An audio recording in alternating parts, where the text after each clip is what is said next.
এবারে জল দিয়ে ইদম স্নানীয় জলম একটু হিসাব করবে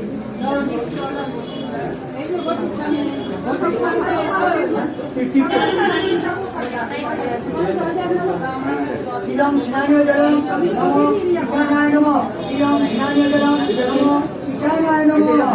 এবার সবাই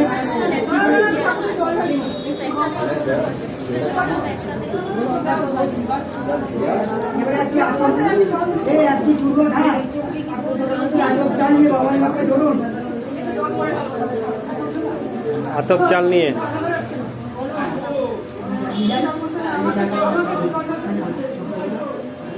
বলবেন বাবার মাথায় জম্পা ঘাস একটি আতপ চাল বাবার মাথা ধরে আমি মন্ত্র বলবে শুনবে বলবেন নম শিবরাত্রি গতম দেব পূজা তপ পরায়ণ পরমি বিধি বদত্তম কিরণ অর্ঘম মহেশ্বর এস অর্ঘম নম শিবায় নম বাবার মাথায় তিনবার দিয়ে বলুন নম শিবায়।